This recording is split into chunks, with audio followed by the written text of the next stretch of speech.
Assalamu alaikum. Today's topic is boiling point. Actually, boiling point is a temperature. ये कौन सा temperature है, इसके फैक्टर्स कौन कौन से हैं, इसके एप्लीकेशंस क्या हैं, ये सारा आज का हमारा टॉपिक है जो हमने यहाँ पे डिस्कस करना है।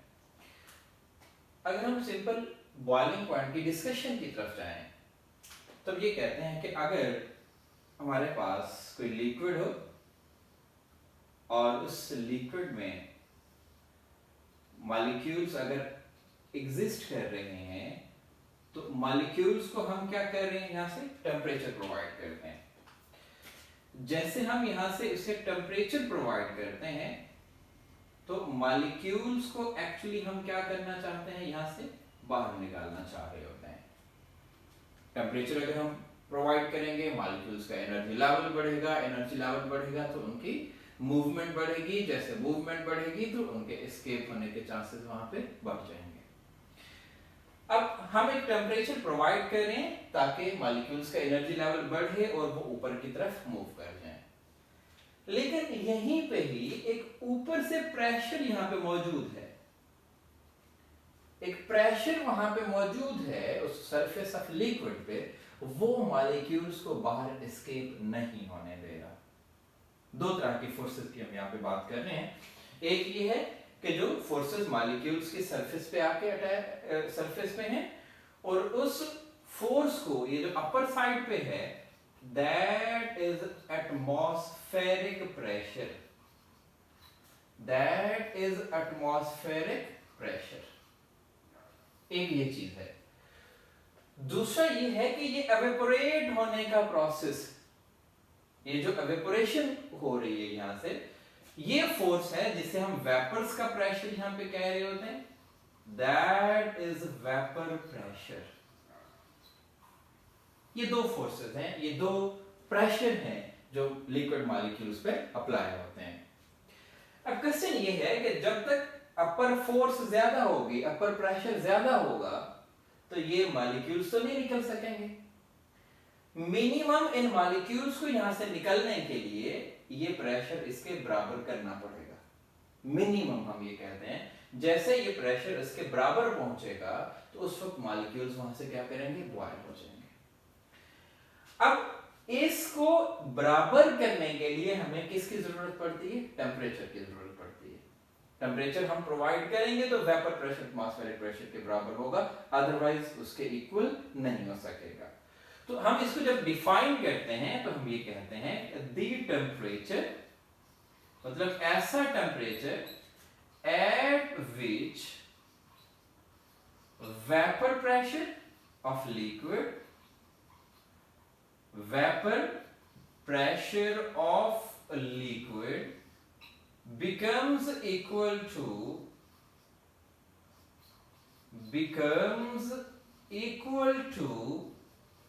atmospheric pressure, atmospheric pressure। तो वो टेम्परेचर जिस पे ये प्रेशर बराबर हो जाएंगे, that temperature is called boiling point, that temperature is called boiling point, the temperature at which vapor pressure of liquid becomes equal to external pressure, या फिर हम उसे क्या कहते हैं, atmospheric pressure कहते हैं।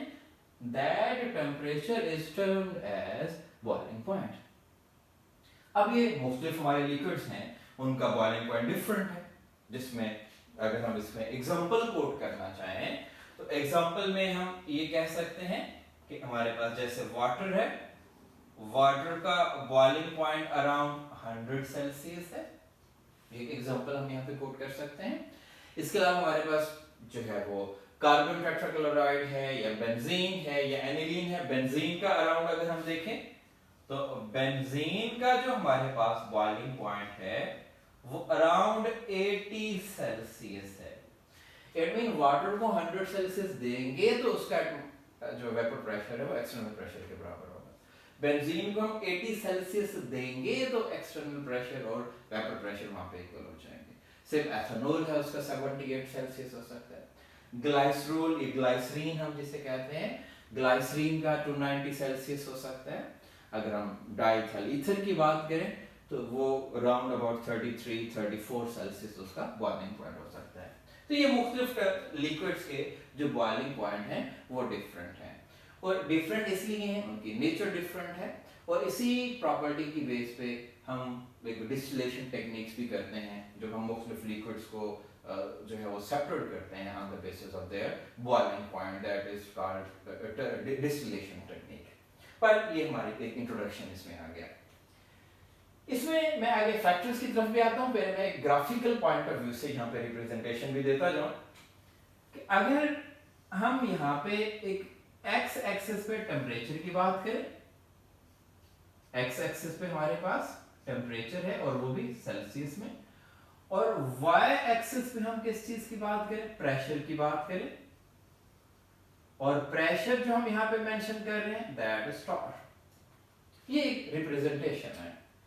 सपोज यहाँ पे हमारा टेम्परेचर जो है वो 20 सेल्सियस है, यहाँ पे 40 सेल्सियस है, यहाँ पे 60 सेल्सियस हो गया, 80 सेल्सियस हो गया, 100 सेल्सियस हो गया, या फिर अप टू जो है आगे हम मूव करते हैं। और इस तरह हम एक लाइन ड्रॉ कर लेते हैं, और इस लाइन पे हमारा जो है वो 760 टार है, सी लेवल पे 760 टार हम रिप्रेजेंट कर रहे हैं। अब ये मुख्तलिफ पॉइंट्स हैं। एक पॉइंट हमारा ये है कि ये 20 सेल्सियस पे हमारा प्रेशर क्या हो सकता है, दूसरा ये है कि 40 सेल्सियस पे हमारा प्रेशर क्या हो सकता है, 60 सेल्सियस पे क्या चेंजेस आ सकती हैं, 80 सेल्सियस पे क्या चेंजेस आ सकते हैं, इसी तरह हम 100 सेल्सियस पे क्या चेंजेस ला सकते हैं। ये मुख्तलिफ हमारे टर्म्स हैं जो हम उनको रिप्रेजेंट कर रहे होते हैं। एक्चुअली मैं यहाँ पे 4 डिफरेंट लिक्विड्स हैं उनको एक्सप्लेन करने जा रहा हूँ, मुख्तलिफ सॉल्वेंट्स हैं। जैसे कि अगर हम डाइथाइल ईथर की बात करें, यहाँ पे मैं ये कहता हूँ कि ये 200 टार है, और यहाँ पे जो मैं कहता हूँ कि 400 टार है, इधर हम ये कहते हैं कि 600 टार है, और ऊपर 760 टार है। अब जब हम मुख्तलिफ सॉल्वेंट्स को यहाँ पे रिप्रेजेंट करते हैं तो इसमें जो डाइथाइल ईथर है वो 0 सेल्सियस से शुरू होता है, और इस टेम्परेचर पे जाके वो क्या हो जाता है, बॉयल हो जाता है।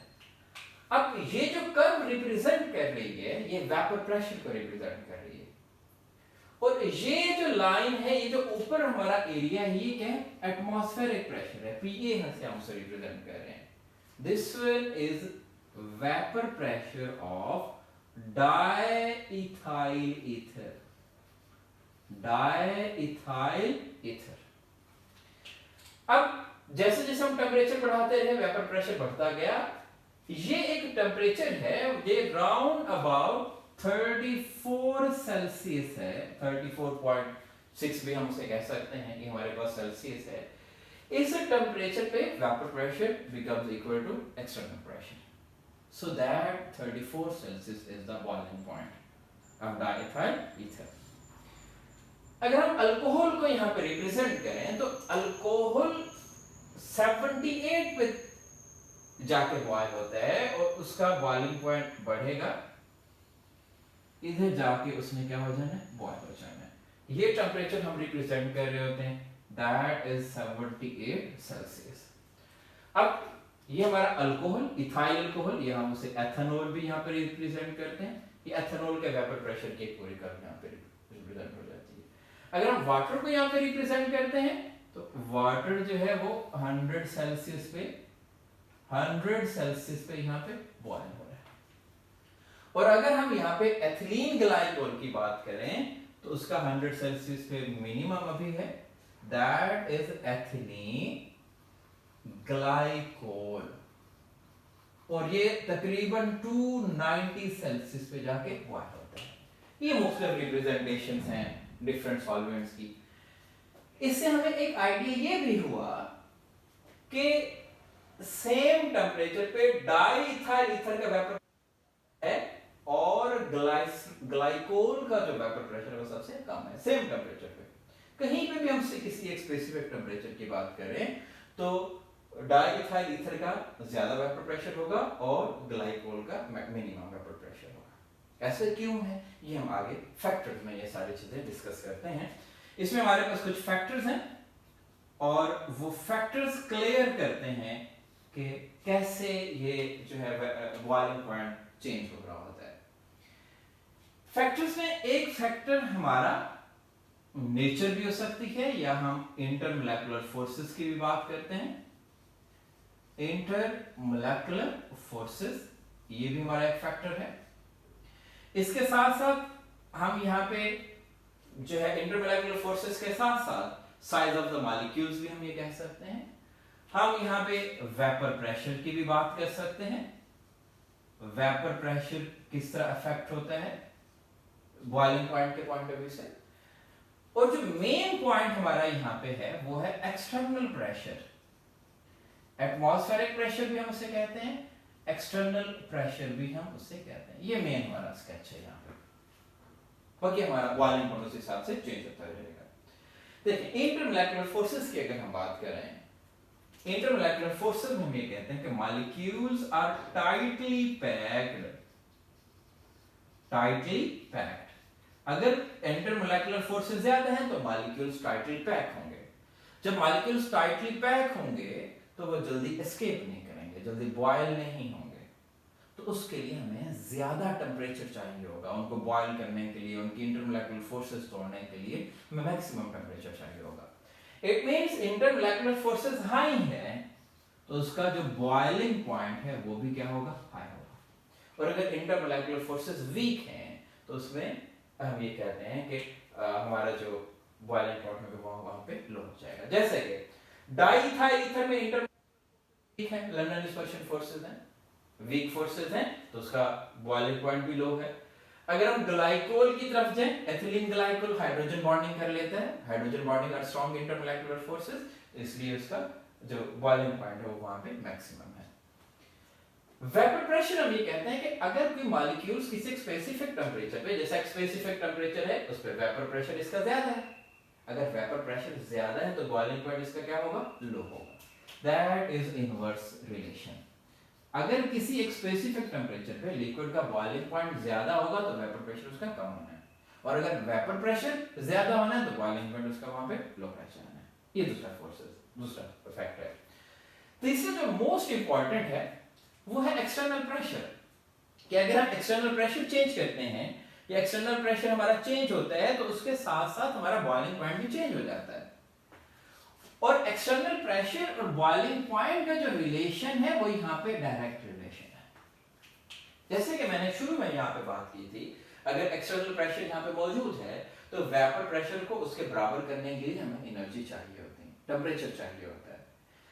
अगर एक्सटर्नल प्रेशर हाई है, हाई एक्सटर्नल प्रेशर है, then more energy is required, more energy is required to equalize its vapor pressure to the external pressure। और more energy का मतलब ये हुआ कि high boiling point है, high boiling point है मतलब high temperature required होगा, high temperature required, that is high boiling point। और अगर external pressure low external pressure है, लो प्रेशर है अगर एक्सटर्नल साइड पे, तो फिर हम कहते हैं कि लेस एनर्जी रिक्वायर्ड होगी। जब लेस एनर्जी रिक्वायर्ड होगी तो हम ये कहते हैं कि लो वहां पे क्या होगा, बॉइलिंग पॉइंट होगा। ये बड़ा फैक्टर है। इसके आगे एप्लीकेशंस की तरफ भी हम आते हैं कि एप्लीकेशंस क्या हैं, कैसे कैसे हम इनको रिप्रेजेंट करते हैं, पर ये मेन फैक्टर्स हैं जो बॉइलिंग पॉइंट पे अफेक्ट करते हैं।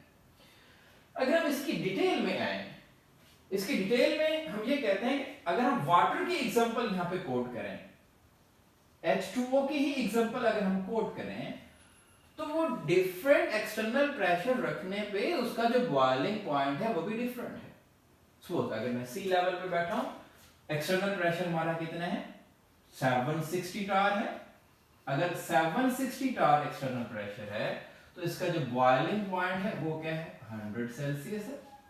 ये हम सी लेवल की बात करते हैं जब हम सी लेवल पे खड़े हैं। अगर हम मरी हिल्स की बात करते हैं तो मरी हिल्स में एक्सटर्नल प्रेशर लो हो जाता है, 700 टार हो जाता है।